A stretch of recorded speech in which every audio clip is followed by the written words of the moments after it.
Okay, yoga, the path towards self-realization. So I shall begin by paying my obeisance to my Guru Deva, okay, who's the founder Guru of the path of Ananda Marga. So in his own word,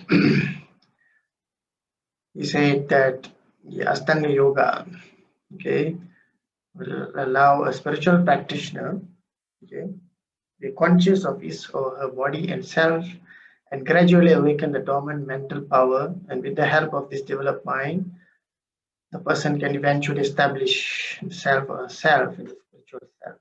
Okay, so a little bit of background, okay, because some of you are new here, so we have been running, conducting some programs lately since May, some classes on Bhagavad Gita and some other topic. Okay, this is the initiative of Ananda Marga Yoga Society. Ananda Marga is also known as the Path of Bliss. Okay, and if you saw the previous slide, as you saw in the previous slide, this path was founded by Sri Sri Anandamurti, and it is a tantric school of yoga. And the motto of this school of path is Atma Mokshartam Jagat Hitaya Cha. Okay, or self-realization and service to the universe. And the symbol that you see there is it's known as Pratik. Okay, it is made of two triangles, which is known as Bhairavi Chakra, the rising sun. So the two triangle, the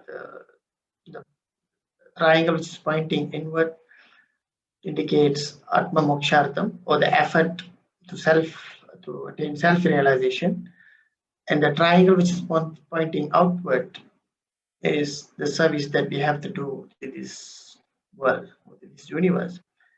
And by balancing these two approach, there will be progress, which is symbolized by the rising sun, and the symbol of swastika in the middle indicates victory. Okay. So I also like to introduce myself. My name is Pathmanathan, and Pathmanath is my name is another format in Sanskrit format. Okay, what are the same meaning, and I'm the instructor of this program. Okay, so without further ado, I will continue with the program.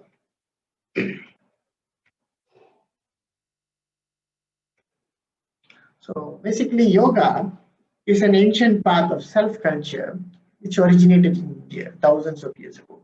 Okay? Some says back to 7,000 to 8,000 years ago. Okay, and this yoga is also a science because it is methodical and it has effects on physical anatomy, emotions, mind, and the spiritual consciousness of the practitioner. And according to the tradition, means the tradition of yoga, yoga is a path towards enlightenment. Okay.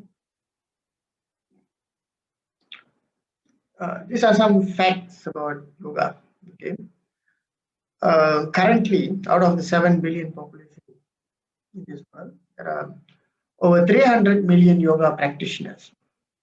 And out of this, only 12% claim to be an advanced yogi. By the way, I have my reservation on this term, advanced yogi. So it's safer to use the term yogic practitioner, yoga sadhaka. Okay.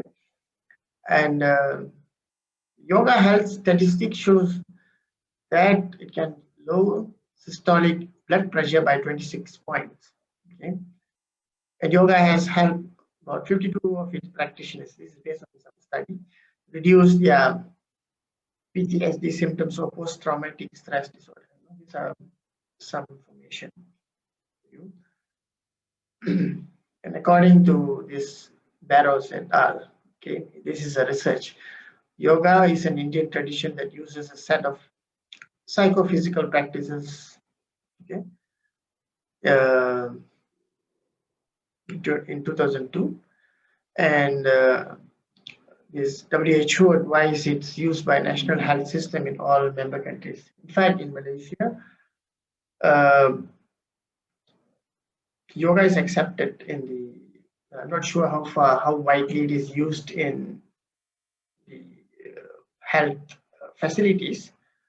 Okay, while I'm aware of the use of Ayurveda and other forms of medicine. Okay, so now let us see this subject, okay, from the point or perspective of the tradition. Here I'm talking about the tradition of yoga. So etymologically, the word yoga means union. Okay? So when we come to the definition by the tantric school, there are few schools of yoga. So the tantric school defines yoga as some yoga ityukto jivatma paramatma, which translates yoga is the union of jivatma or individual soul and paramatma, the universal soul. Okay, so don't worry about these definitions. It's just to give you some introduction. Then the next interpretation of another school of yoga, school of Raj Yoga, it says yoga's chitta vritti nirodha. Means yoga is cessation or suspension of vritti or propensities of the mind. So in this particular school, it focuses, or emphasis on the mind itself. Okay, while the first school emphasizes the core of the being, okay, the self or the soul. Okay, there are many schools of yoga. Okay, over the years, many schools of thought emerged from the classical schools of yoga. Today, these are some of the terms that you might be familiar, such as Raja Yoga, Tantra Yoga, Laya Yoga, Hatha Yoga, and so on. Okay, you might also have heard about Kriya Yoga. Okay? So those various parts of yoga can be likened as the various technologies of self-culture to attain the same. Just like you have the technology of automobile. Okay? You have Mercedes, you have Toyota, you have Honda, all these cars can, can fulfill the function of a vehicle, but there are some variation in technology and in terms of comfort, in terms of safety features, and so on. Same thing, you can apply to yoga. Okay, I mean, in fact, yoga is a technology. It's a technology of self-culture. However, okay, a complete yoga system, okay, consists of 8 limbs, okay, or rather 8 systematic practices to attain the ultimate goal of self-unfoldment. So briefly, you can see here, there are 8 limbs: yama, niyama, asana, pranayama, pratyahara, dharana, dhyana, and samadhi. Okay. If you take a closer look at this, so this, you can say this is the foundation of yoga. And all yoga schools use this as their foundation. Perhaps some later practitioners might have omitted some of it. Otherwise, it is a complete yoga system should have 8 limbs. So briefly, the first 2 limbs. Okay, so first is yama and niyama. Okay. Yama means we can say objective balance. Okay, because we as an individual, we are constantly engaged and interacting with the external world, with other people. Okay, it can be your family, it can be your workplace, it can be a shopping complex, anywhere. We are constantly interacting with other people. So therefore, it is important to maintain balance here. Okay, so I will not cover in detail about these practices, these 8 limbs, but I'll just touch, okay, in general, because those who sign up for the course, so they will learn about this. Right. So next thing is, so yama, in yama you have ahimsa, some non-injury, okay, so not to cause any injury to others in word, thought, and deed, and asteya, okay, no stealing, satya, benevolent truthfulness, some aparigraha, okay, to control one's greed. So basically, all these practices of yamas, the purpose is to ensure that you maintain a balance while interacting with other people. Okay, so at least you should not cause any harm to other people. Put it in a simple word. And next is niyama. Niyama is more internal. So for the practice of niyama, you don't require another person, another entity. Okay, so niyama, you have santosh. Santosh means maintaining a balanced state of mind. Saucha, maintaining physical and mental purity. Tapa, okay, to struggle to achieve one's goal. Swadhyaya, study of shastras, to study oneself. And Ishvara Pranidhana, which is a part of meditation. Okay, so yama and niyama is objective and subjective balance. So next is asana, the third limb. So again, there's a lot of misconception. Say, like just now I see there are, the statistic shows that there are over 300 practitioners of yoga all over the world, but most of them are only practicing the third limb. So the third limb can't be, doesn't represent the entire yoga. Okay, so it's yoga asanas, the physical posture. There are two types of physical posture. So one is you call swasthasana. Okay, this is this is the practice which normally they teach in yoga studios. Okay, the postures, various kind of postures, twisting the body and so on. And the other one is dhanasana, which is a posture used for meditation. For example, the lotus posture, the perfected posture, siddhasana. Okay, lotus posture is also known as Pathmanathan, swastikasana, and so on. And the other one is swasthasana. Okay, it has many purposes. And in fact, this asana is not really a form of exercise. It's actually a biopsychological practice because the postures actually affects your glandular secretions. Okay? So that's why you are not supposed to practice it on your own or by seeing YouTube and so on. You have to practice it or you have to learn it from a qualified instructor. But the most important thing that you need to understand is asana is not yoga. Okay, it's a yoga anga, okay, a part of yoga, right? Even if you don't, by practicing this asana alone, you may get some benefit, okay, but you won't get the benefit of practicing yoga. The next is breath control. Oh, so breath control is actually loose translation. Okay, it's basically to maintain some balance through control your breathing pattern. Okay, and all this is related to your mind. Okay, so you control the breathing is control the mind or to regulate the mind. Okay, in some yoga studios you also teach this, but this is a very one thing. This is a very potent practice, yet very dangerous. Okay, if you don't learn it from a proper source. Okay, so do not practice pranayama from the book, from YouTube video, website, and so on. Then the fifth lane, pratyahara, also loosely translated as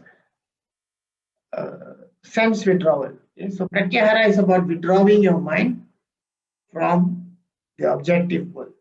In fact, pratyahara is a process to prepare you for meditation. And the last three limbs, dharana, dhyana, and samadhi. So dharana is actually, yeah, again, can loosely translated as concentration. And dhyana is actually real meditation. Actually. Okay, so you see, meditation is the seventh limb of yoga. Okay, so nobody could actually jump straight away to meditation. Okay, and the last one, samadhi, is the last limb and also the goal of yoga. Okay, so I will cover all these in detail in the 6 weeks course. Okay, but basically these are the 8 limbs of yoga. Okay, just an introduction.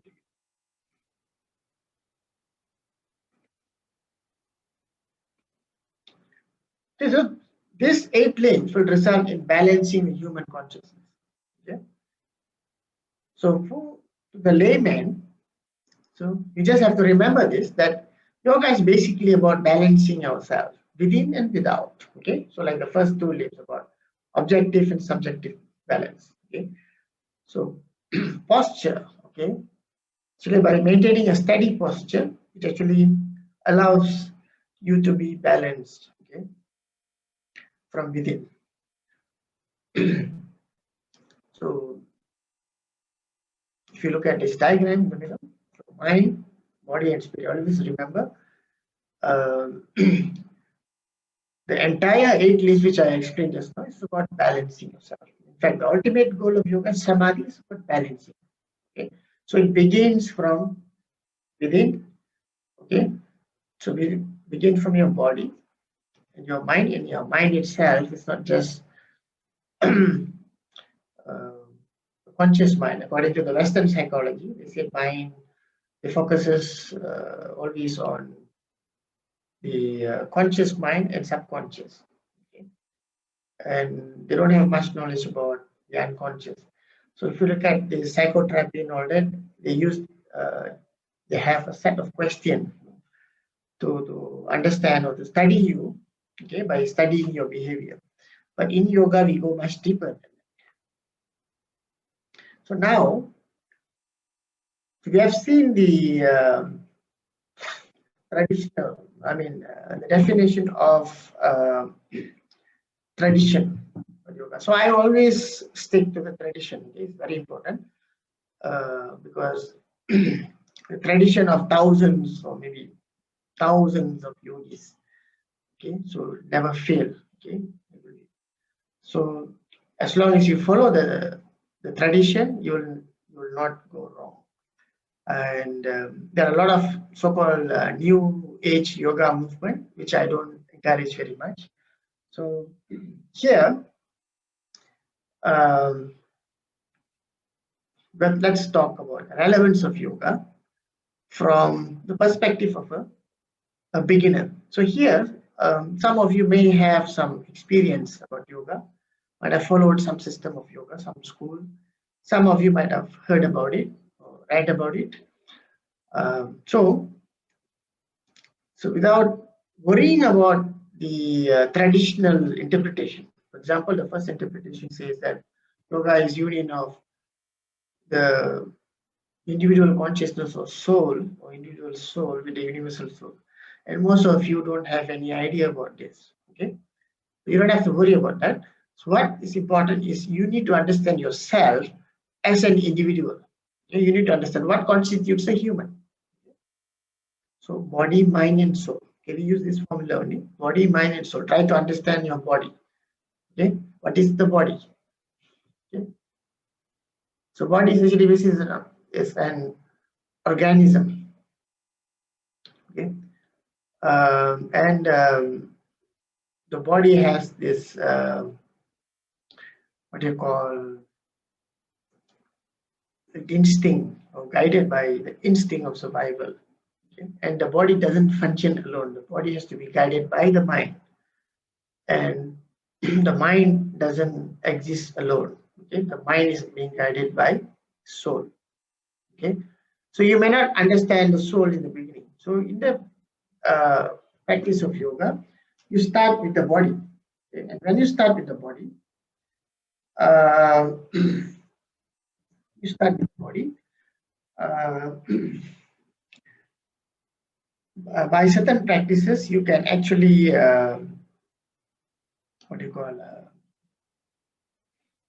control the mind, regulate the mind, and so on. Okay, and in the course of your practice, you can unfold various layers of mind and eventually transcend the mind to realize the soul. Okay, so you cannot reach the soul, you can actually transcend. So you have to transcend the body, you have to transcend the mind, and eventually you will reach the soul.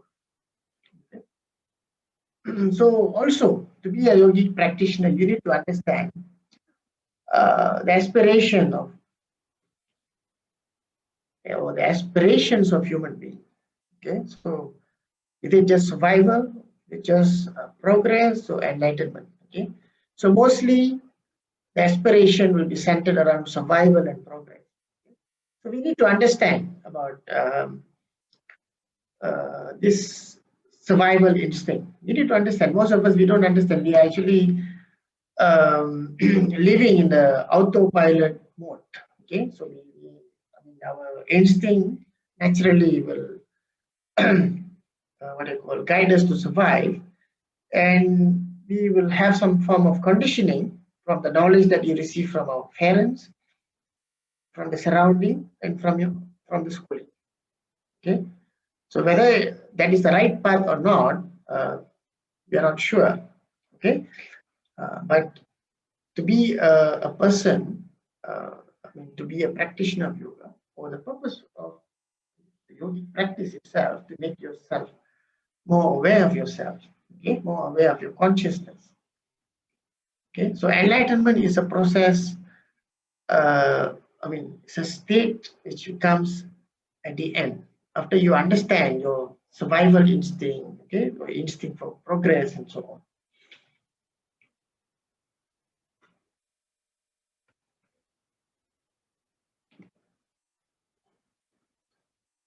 Okay, so this human life, we already talk about body, mind, and soul. Okay, so human life is basically three-pharious in nature. Three-pharious means you have a physical body, so you have a psychic body, which is your mind, and you have the spiritual consciousness. Okay, so this trifarious nature gives human being four fundamental longings. Okay, so again, I won't go deep into this.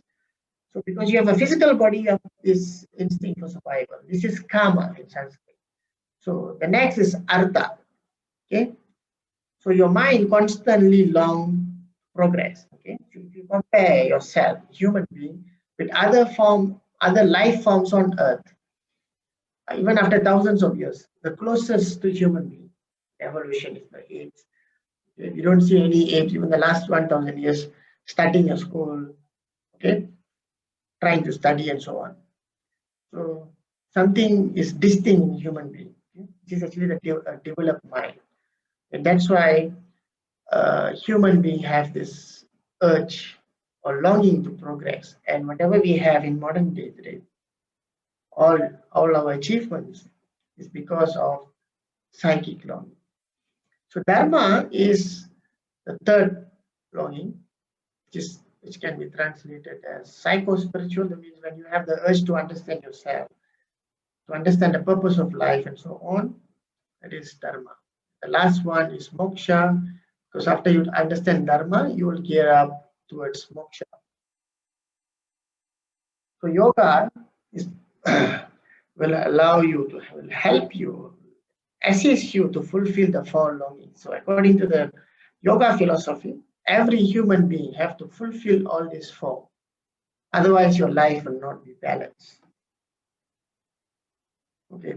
So now let us look at this subject. So just now I mentioned about the four longings. Okay. So let us see it from another perspective. Okay. This is actually related to the earlier, the dharma, artha, kama, and moksha. Here, this is so there are three sutras here. Okay, so in Sanskrit scriptures will be there's one format of Sanskrit scriptures called sutra. Okay, so that means they will have a short sutra. For example, here Anukula Vedaniyam Sukham means, which translates a congenial mental feeling is called happiness. So that is the first sutra. The second sutra, it says Sukha Nurakti Parama Jiva Vritti, means the attachment to happiness is the primary propensity of all living beings. Okay? So all living beings, human and non-human, they seek pleasure through survival and through progress. Okay? So always this vritti or expression will be there. This propensity always guides our motives. And the third one, Sukham Anandam Ananda, means infinite happiness is Ananda. Okay, so through constant endeavor to fulfill the needs for survival and progress, okay, so through the repeated experience of happiness, because all those joys are shortly, and eventually human being will look for permanent happiness, continuous, infinite happiness. That happiness is known as Ananda or Anandam. And I didn't put the fourth sutra here. The fourth sutra is Anandam Brahma Ityahu. It means the fulfillment of Ananda. You achieve Ananda by achieving the state of infinite consciousness or Brahma. Okay, and yoga will lead you there. So yoga, so you need to understand yoga from this perspective. It means you as a human being, you want to be happy. Basically, you want to be happy. And then, so you have to ask the question, are you happy always? Okay, what is the interval between each happiness? Oh, the happiness is an interval between two sorrows. So how often this happens? So do you get happiness once in a while? Or are you happy most of the time? Okay, so try to focus on this happiness. Okay, so I've been doing this kind of classes for some time, since 2002. So when I introduced this concept of yoga from the perspective of enlightenment, okay, from this definition from the tradition, yoga means union of the soul and or universal soul, or yoga is the same, is the cessation of the propensities of mind. People could not make any, they could not really understand this. Okay, so then I introduced a concept, yoga for happiness. Okay, so something that you can relate. Okay, but that is not the ultimate. Okay? But the purpose of, but then for a beginner, first you need to learn how to be happy. But so how do you derive that? So if you take a general look at the issues facing human beings on Earth, okay, not other planets. So there are many issues in terms of general and mental health.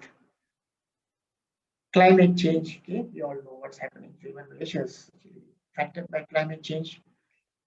Biotechnology risk, biotechnology, we're talking about modification, genetic modification, and so on. Okay, what sort of risk, okay, are we exposed to? Okay, our food. Okay, most of our food now they have this the effect of biotechnology on it. Ecological collapse. Okay, economy. So economy. This is really real to most of us. Okay, it is, and most of us know that the world, the modern world, despite the progress made after the Industrial Revolution in the 18th century, okay, there's we can say a tremendous amount of progress made. Okay, 18th century after the first Industrial Revolution. Okay, most of the modern facilities that we are enjoying today, more technologies that we are enjoying today, is because of that first Industrial Revolution in 18th century. At the same time, someone by the name Adam Smith, okay, came up with an idea. Okay, he wrote a book called entitled "The Wealth of Nation." So he said that, um, I mean, his theories uphold the capitalist economic system, which most countries are following, including Malaysia. Okay, so they said that the capitalist economic system um, actually, how to say, in line with progress, promote progress. Okay, yes, we are progressing, but the same economic system results in economic disparity. Okay, so I'm not going to an economic lecture today, but just to touch lightly on that. But the effect is on all of us. Okay, all these other problems like ecological collapse, biotechnological risk, climate change, all are related to this economic greed, the modern capitalist economy, which is based on greed. Okay. And the same thing. Next, you see nuclear holocaust. You know, this is real. Okay. Then overpopulation. So this is also like 7 billion. 7 billion people on this earth. Is it really overpopulation? Or we are not really utilizing our resources properly? Okay. And global pandemic. So we are in the midst of a pandemic now. Okay. So all these are affecting. And the first one affecting us, general and mental health. Okay. So modern living, because from modern living, we have a lot of new diseases such as heart, uh, increase in certain type of disease. For example, cancer, heart problem. We don't have uh, such a high rate of heart problem 200-300 years ago.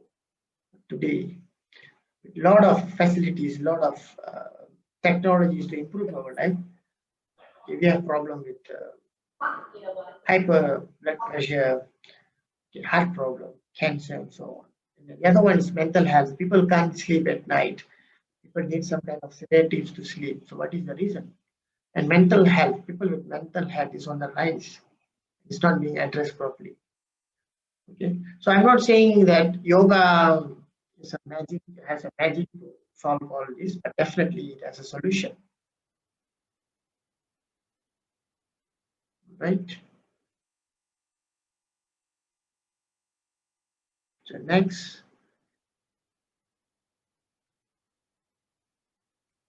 So what I wanted to highlight here is that, so earlier we talked about balance. So yoga means balancing ourselves, and lack of balance contribute to all these problems. Okay, that is the point that I wanted to raise here. So, and all the highlighted issues are interrelated, as I mentioned earlier. It's caused by greed, selfishness, and lack of balance in life.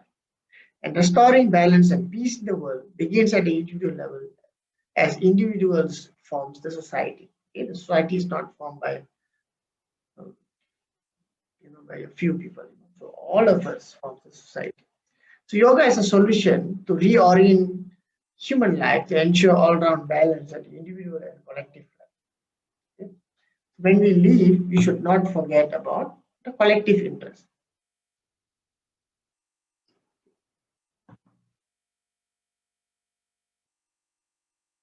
So this is an excerpt, okay, from Guru's writing. So he said yoga is the path of progress, path of development for each and every human being. In individual life, we should practice yoga, and in collective life, we should encourage others to practice yoga. It is the panacea of all human ailments in the physical realm, in the psychic realm, and also in the spiritual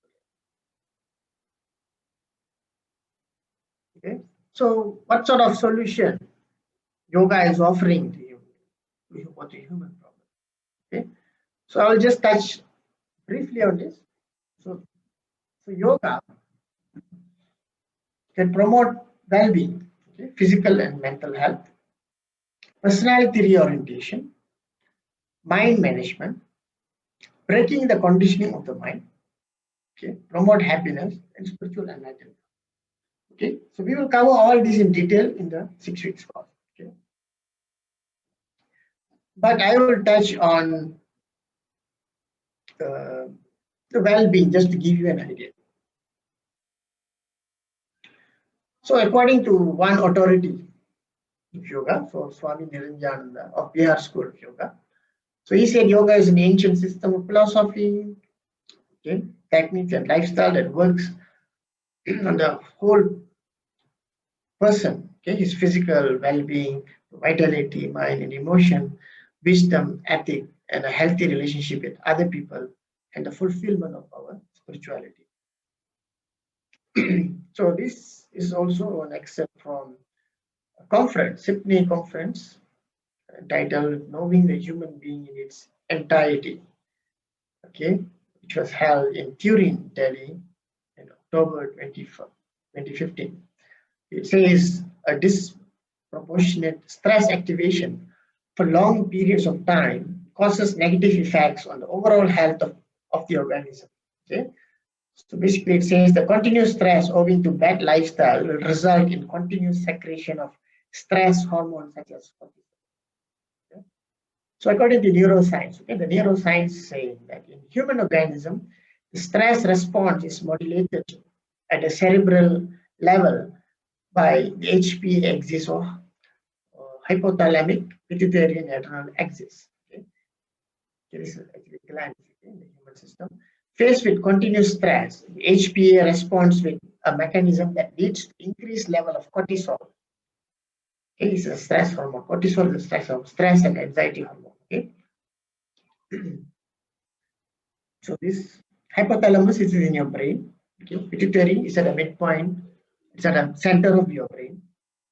Okay? So adrenal is the gland is somewhere in your abdomen. Okay, so when you receive this feedback, negative feedback, okay, so that the adrenal gland will releases the hormone. Okay, so there is a fight and flight response.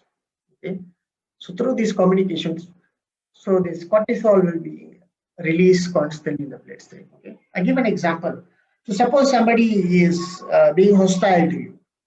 You are in the office, your maybe your boss is being hostile to you, or another employee is being hostile to you, or you are in an open place, somebody is marching towards you with a stick.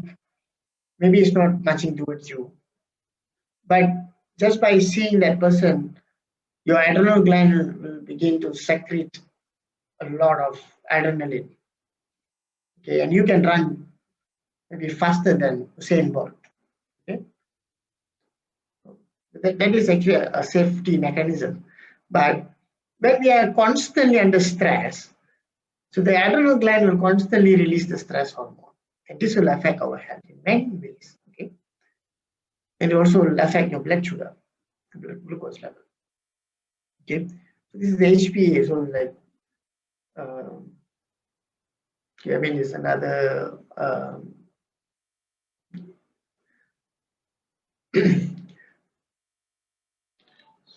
This is just another way of looking at it. Okay, the connection between your hypothalamus, pituitary gland, and your adrenal gland.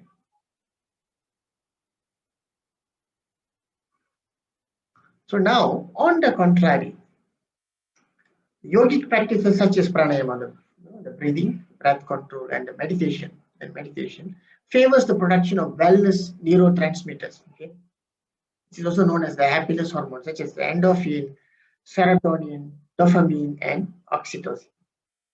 Okay. So each of these hormones, okay, affects you in a certain way. Serotonin affects your mood, sense of well-being, social behavior, appetite, sleep, and memory. So dopamine causes exhilaration, bliss, motivation, concentration, learning, and so on.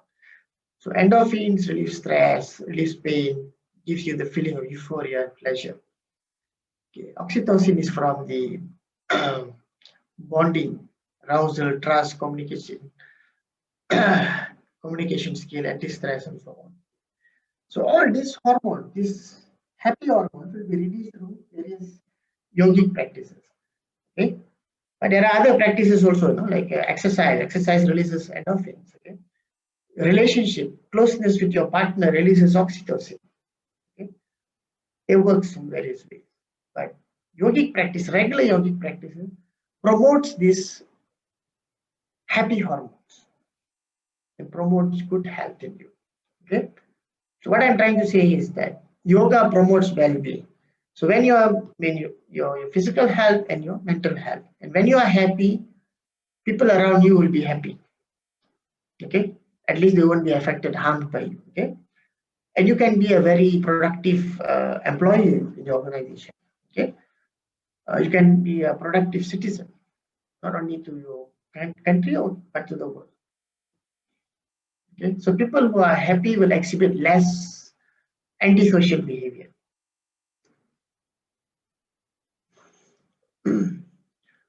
So now I will also explain this from another perspective. Yoga from the perspective of expansion of awareness. Okay. Earlier we already talked about body mind, the concept of body, mind, and soul. Okay. So you have a body, you are aware of it, you know.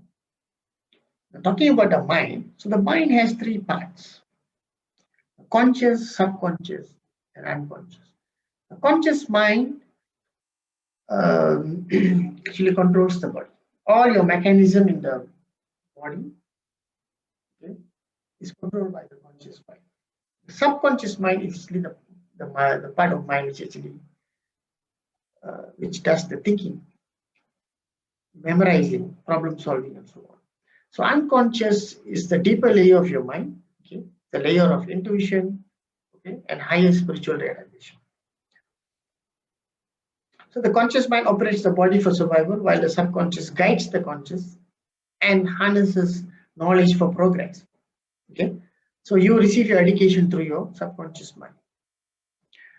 The conscious and subconscious minds are rather, but they are rather unstable and restless.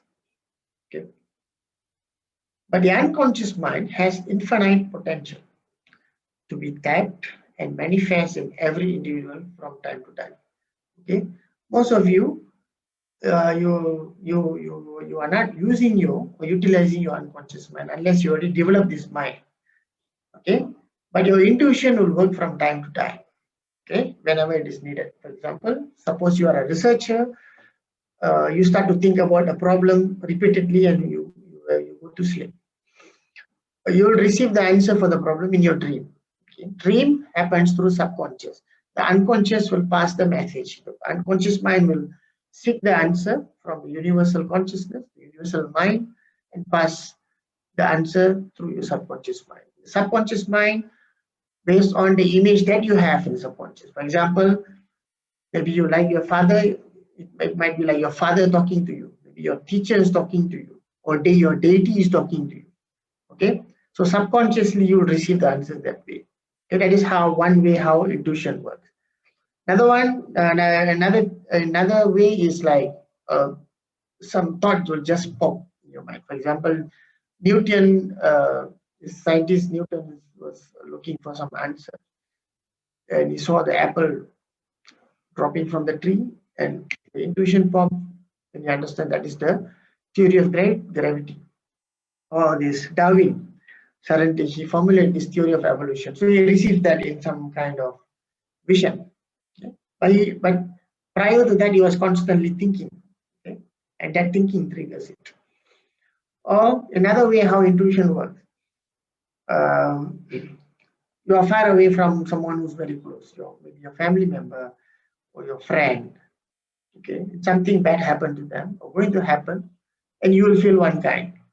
In a short while, you receive a phone call, or you will be thinking deeply about your mother, and your mother will call you, for example. So this is the work of unconscious mind. Okay, and this happens easily a couple of times throughout your life. But a yogic practitioner or a similar science, I'm not saying only yoga, there are other similar science, they can actually develop this intuition by developing the unconscious mind, okay? By unfolding the unconscious mind. The unfoldment of the unconscious mind will open the door towards a new world. Okay? And a yogic practitioner will enjoy a more expanded awareness, peace, stability of mind, and joy by unfolding the unconscious mind. So basically the practice of yoga. So see, the heart of the practice of yoga is meditation. Okay. The other practices like breath control, maintaining a posture, uh, maintaining a what objective and subjective balance, all a supporting practice which leads to meditation, which leads you to your inner consciousness, inner awareness. So ordinarily with your conscious mind, so this beta wave will be very active. Okay, this is restless. So you can't actually concentrate with this. Okay. When you enter your subconscious mind with a calm state, with a slow breathing, you'll enjoy the second uh, level called alpha. Here you are more relaxed, okay, and you won't have this uh, noisy mind here. And by prolonging the alpha, maintain that state, you'll go to the theta state, which is deep relaxation. In all, it is not really meditation; it's actually the state of pratyahara, which is the fifth limb of yoga. In delta, yeah, in delta, you actually enter the state of meditation. The brain image shows that someone who take up the practice of meditation, okay, there's a significant change in the brain image. Okay, the increased gray matter, cortical thickness, and so on. See?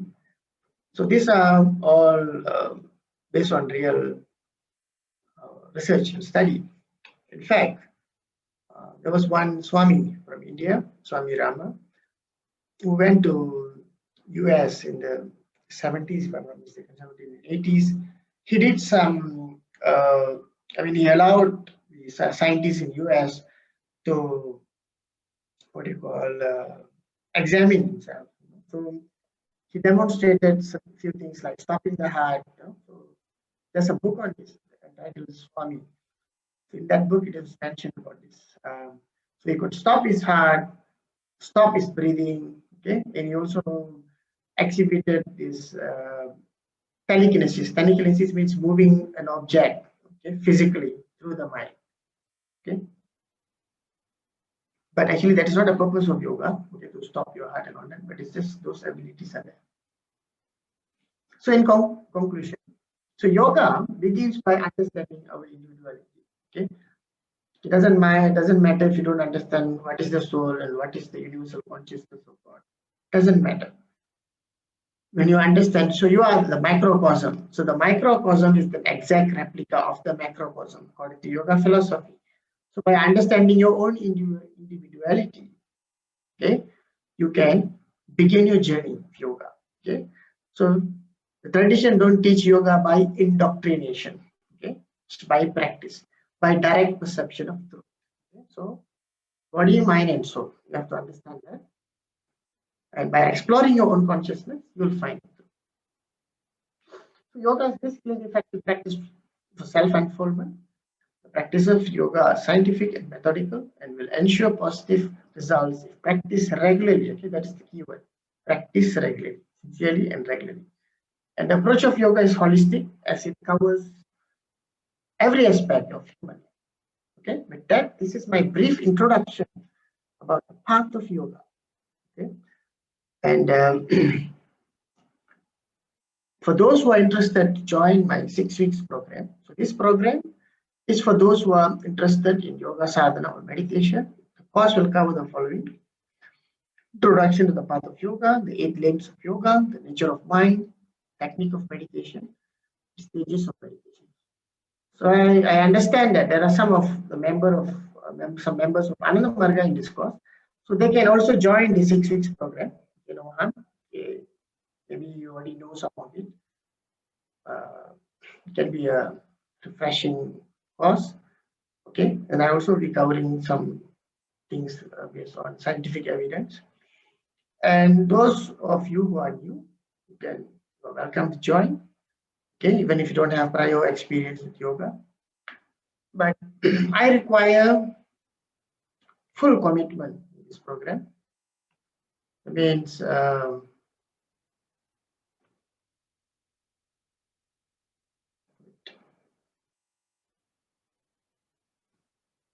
So for this program,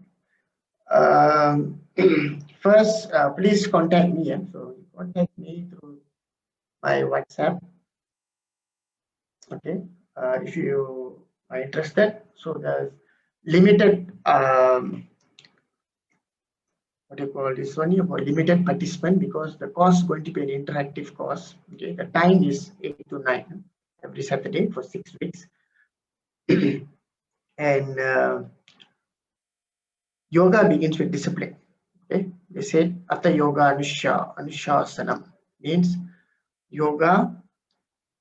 Okay, now begin, the author of Yoga Sutra says, now begin the discipline of yoga. Yoga means discipline. Okay, and we don't charge any money for this course, but the fee that you have to pay is commitment towards your own progress. That means to be committed to your own progress means you have to make sure that you attend all the lesson. So you cannot simply walk in and walk out. Okay, for example, you come first week, then second week you decide you don't want to come in, and third week. So if you are absent without any reason, okay, I will only allow one class for you to be absent only in one class if you have a real emergency. If it's not a real emergency, then I will advise you to quit the course. Okay, that is one. That means, and if you don't attend a class without any reason, then of course you're out straight away. And one more thing is, about 80 people are registered for this course. For this particular talk, so only 54 is here. Even at 8 o'clock, 8:10, 8 o'clock, I only saw less than 40. So for the 6 weeks yoga course, I advise you to be in the Zoom platform at least 5 minutes earlier. If by 8 o'clock you are not there, you are coming. If you come in 8:01 or 8:02 or 8:05, the admin will not allow you. Okay, so please take this seriously. Okay, I won't tolerate this. Okay, if you think that you're going to benefit from this course, okay, be committed. Actually, you should respect yourself. That means if you don't take it seriously, that means you're not respecting yourself. And in yoga, discipline is very important. All right. And if you have any other question about what you call, okay, maybe you may have some inquiries and all that, you can WhatsApp me. And if I'm satisfied that you can join, because I wanted the class to be interactive, you cannot take too many participants. Okay? I have certain number in mind, and it's based on first come first serve. Okay, so if you're interested, register immediately. Okay, text me, and I will see your suitability for this program. Okay, and so for the course, you only contact myself only. For other purposes, you can contact the following. Yeah? So the 3 persons here: Brother Chandrasekhar, Brother Jodi, and Brother Pathmanathan. Okay. All right. So now, all right. So this, I open for question and answer. Okay. If you have any question about what I covered today during the talk today, or regarding the class, you may ask me now.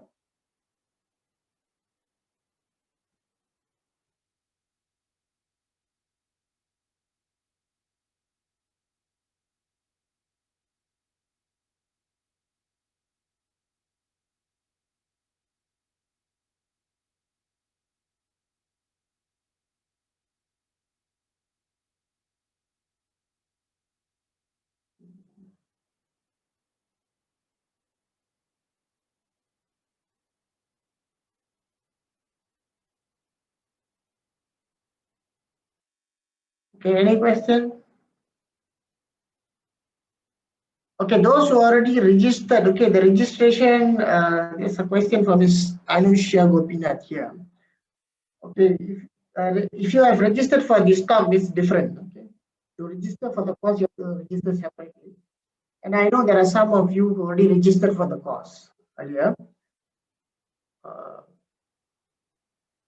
those who already registered, I mean those who have spoken to me, yeah? So they don't have to register again.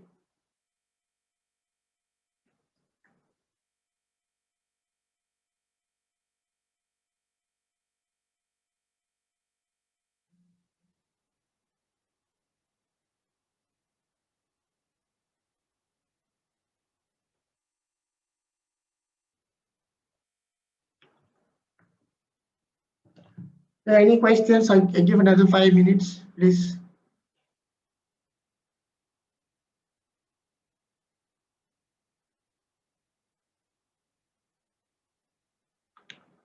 All right.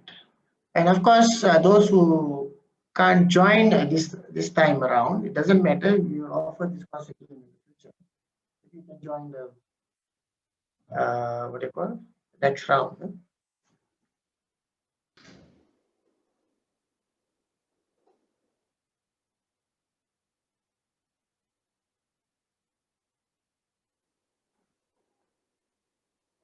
Good evening. Can you hear me? Yeah, sure. Yep. Yeah, hi. I would like to know if this course is going to be theories and explanation, or will there be some guided meditation or sharing on the pranayama techniques, anything like that, or Yeah, how? yeah. Okay. See, from what I said earlier, so they're going to be a tactical meditation. So they're going to be some basic method of breathing, uh, posture, meditation posture, and also meditation technique. Okay, and as a participant, you are required to what you call practice this every day on daily basis. Okay, and of course, I'm going to interact with every one of you. Okay, if you don't what do you call that practice it regularly, okay, so you won't get any benefit. So make sure you could also commit, okay, by practicing the method on daily basis. Okay, so definitely I will give a method, and also I will demonstrate the physical posture. So either I'll give you a video here, or I will demonstrate live during the session. All right. Yeah, thank you. Yeah.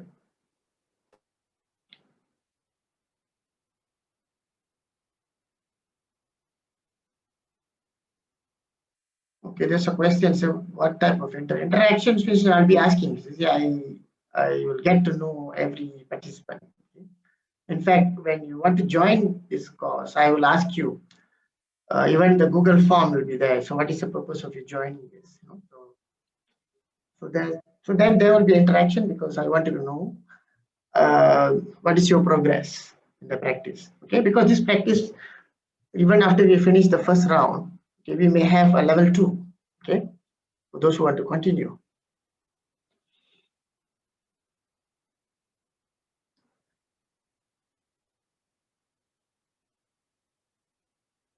Okay, what the course will cover? There's a question. So the course, okay, please refer to the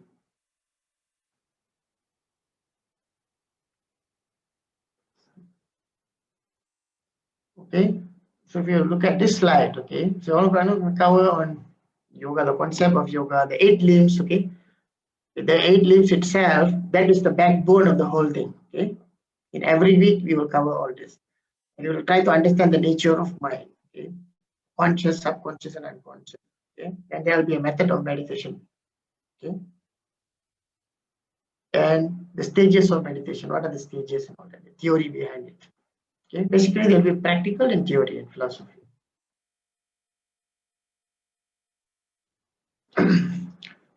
See, this course, there's another question.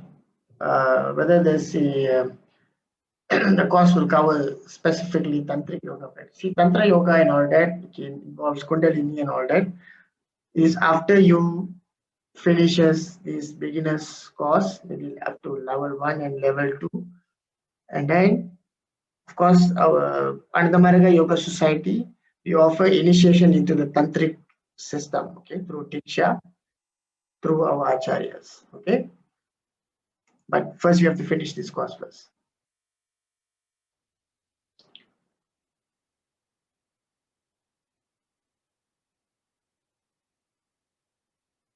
Right.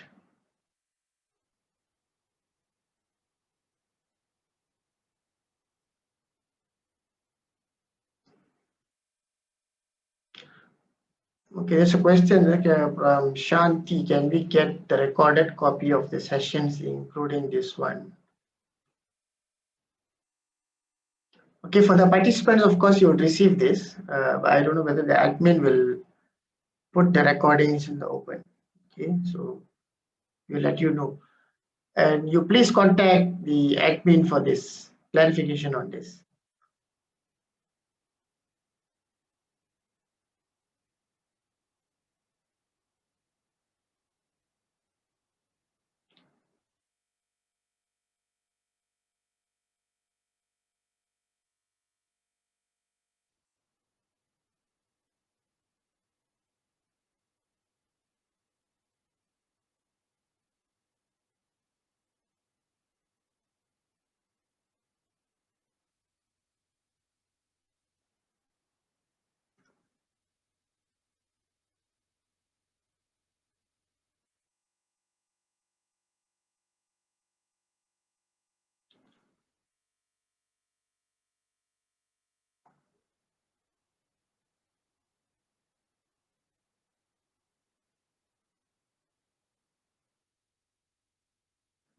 Okay, there's a question by Kian. See this about,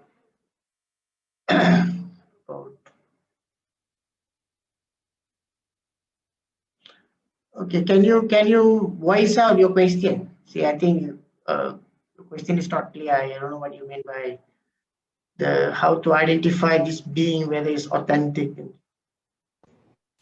Oh, hello, sir. Yeah. My questions means those gurus, right? There's a lot of gurus out there. How to identify whether there's a real guru? Yeah, it's not the cheat one. The most important thing is whether we have to identify whether we are authentic. Okay? Because identifying a guru cannot be done by your intellect. Okay, it has to be through your intuition. So first you have to prepare yourself. Okay, last week I gave a class on guru and disciple. In that class I explained. So we have to prepare ourselves by taking up some practices in the beginning, purify ourselves and so on.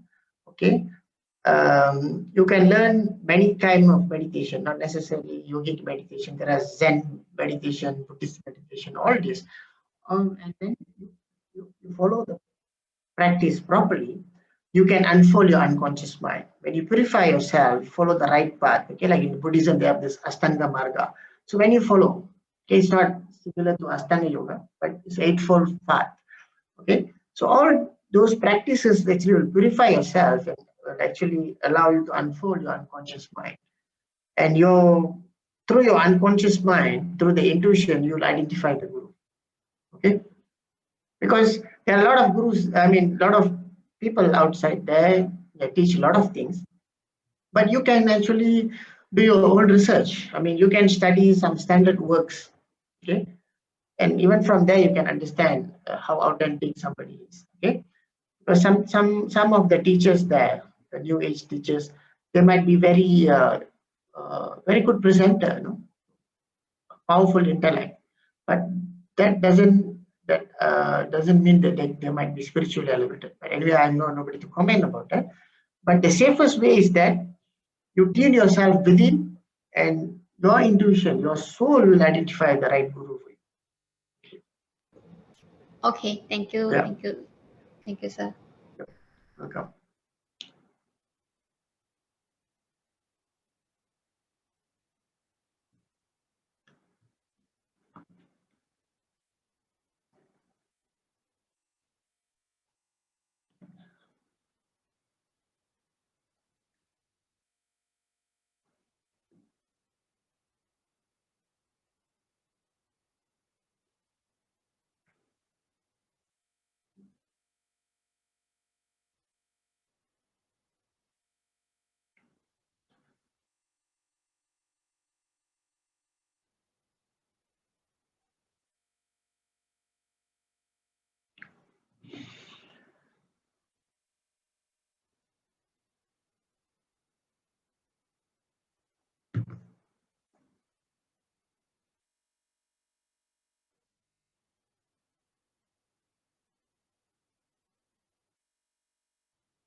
All right.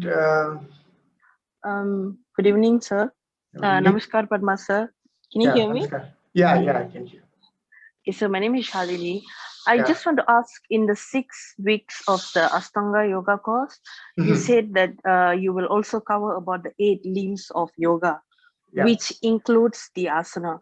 Will you be focusing on the asanas as well, or you will focus specifically on the meditation?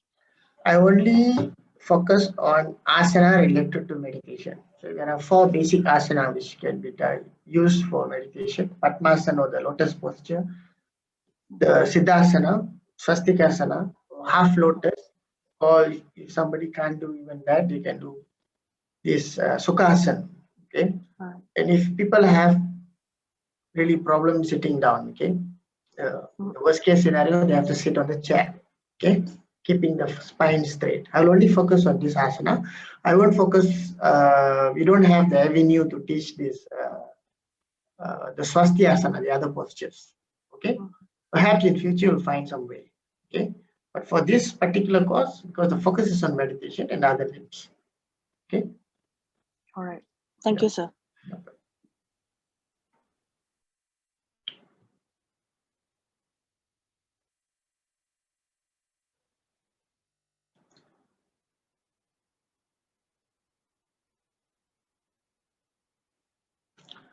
All right. Any more questions regarding the class?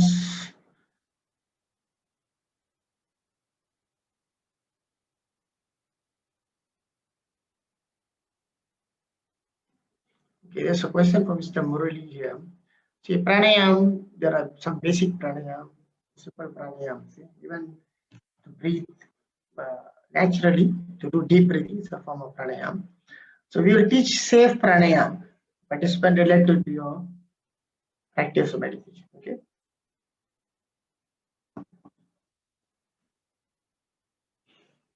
So there are lot of restrictions about pranayam. Cannot be taught in some. Even though pranayama is a very potent practice, but okay, when it's not properly done, it can be dangerous to you.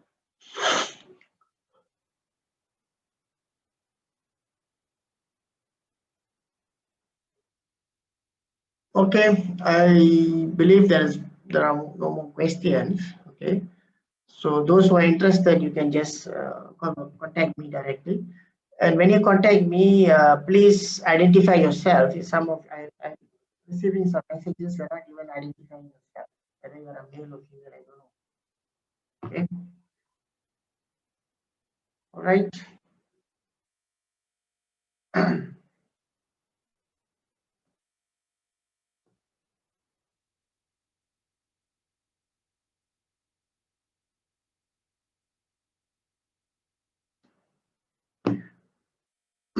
Okay, everyone, thank you for your participation.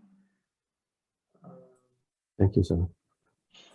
All right, and for those who could not join the yoga course for some whatever reason, but you have the intention, you stay tuned. Stay tuned. If you are not in the group, okay, if you are not in the Sanathana Dharma group, some of you are not in the group, please contact the admin to join the group if you wish to stay tuned with us. We also offer, from time to time, we are giving talks on various topics related to yoga, related to Sanathana Dharma, Bhagavad Gita, and so on. So if you are interested to join those talks, okay, you can join the group. Okay? But don't join the group